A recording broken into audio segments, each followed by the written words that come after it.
আসসালামু আলাইকুম, সবাই কেমন আছেন? আশা করি সবাই অনেক ভালো আছেন। তো আল্লাহর অশেষ রহমতে আমিও খুবই ভালো আছি। তো আজকে আপনাদের সাথে খুবই মজার একটি তরকারি শেয়ার করব। তো খাসির মাংসর তরকারি, বুটের ডাল দিয়ে এই খাসির মাংসটা রান্না করব। তো চলুন তাহলে দেখে নিই। তো মাংস রান্না করার জন্য এখানে আমি ডাল রাত্রে ভিজিয়ে রেখেছিলাম। তো এখন সিদ্ধ করে নিব, একটু সিদ্ধ করে নিতে হবে। বুটের ডাল কিন্তু একটু শক্ত থাকে, তো সেজন্য ভালো করে সিদ্ধ করে নিতে হবে, আর নয়তো কিন্তু রান্না করার সময় খাবেন যখন তখন পটপট করবে, ভালো লাগবে না খেতে।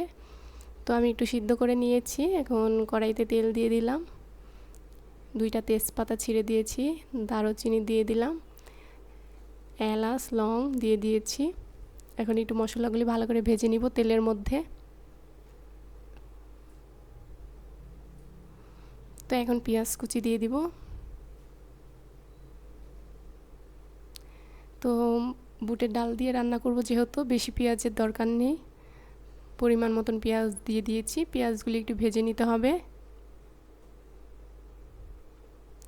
ডালটা রাত্রে ভিজিয়ে রাখবেন, তাহলে কিন্তু নরম হবে, আর একটু সিদ্ধ করে নিলে আরও ভালো হয়। তো অল্প পানি দিয়ে দিলাম মশলা কষানোর জন্য।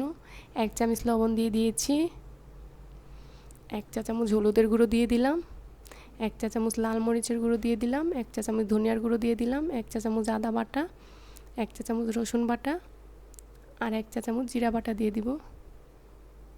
এখন ভালো করে মশলাটা কষিয়ে নিব।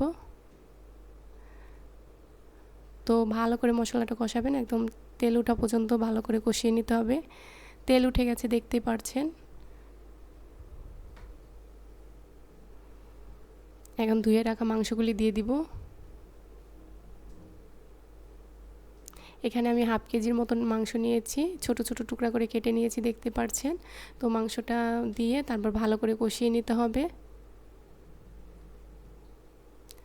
আর ডালও অল্প নিয়েছি, আপনারা আপনাদের পছন্দ মতো নিতে পারেন। এই মাংসটা ভালো করে কষিয়ে নিতে হবে, যত কষাবেন ততই কিন্তু মাংসটা খেতে বেশি ভালো লাগবে।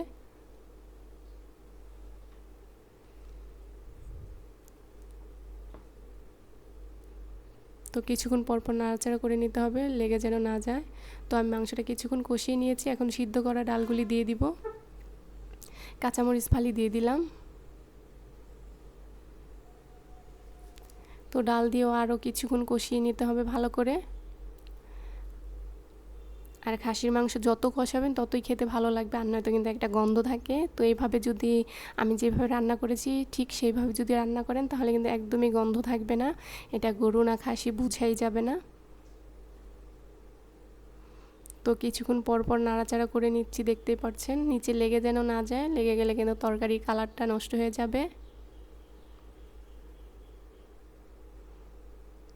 তো কষানো কিন্তু হয়ে গেছে। কিছুক্ষণ পরপর আমি নাড়াচাড়া করে করে তারপরে ভালো করে কষিয়েছি। এখন পানি দিয়ে দিব। বুটের ডাল সিদ্ধ হতে কিন্তু সময় লাগে, আমি সিদ্ধ করে নিয়েছিলাম, আবার অনেকক্ষণ কষিয়েছি। তো এই পানিতেই সিদ্ধ আরও হয়ে যাবে। আর বুটের ডাল সিদ্ধ কম হলে কিন্তু খেতে ভালো লাগে না, শক্ত শক্ত থাকে। তো তরকারিটা কিন্তু বলক এসে গেছে, দেখতে পাচ্ছেন।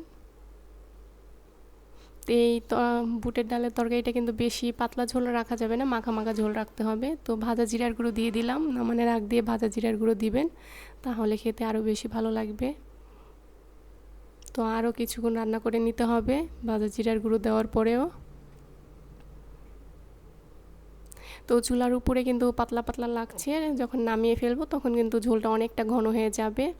তো এই পর্যায়ে নামিয়ে ফেলবো, ঠান্ডা হলে ঝোলটা কিন্তু আরও অনেকটা ঘন হয়ে যাবে। আর ডালগুলি কিন্তু খুব ভালোভাবে সিদ্ধ হয়ে গেছে। দেখুন কত সুন্দর হয়েছে তরকারিটা, দেখতে যতটা সুন্দর হয়েছে খেতে কিন্তু আরও বেশি ভালো হয়েছে। তো আমি সকালে পরোটা দিয়ে এই তরকারিটা খাবো। তো কেমন হয়েছে কমেন্ট করে জানাবেন, আর যদি ভালো লাগে তাহলে অবশ্যই আমার ফেসবুক চ্যানেলটা ফলো করে দিবেন, আর ইউটিউব থেকে যারা দেখবেন তারা অবশ্যই সাবস্ক্রাইব করবেন। সবাই ভালো থাকবেন, আল্লাহ হাফেজ।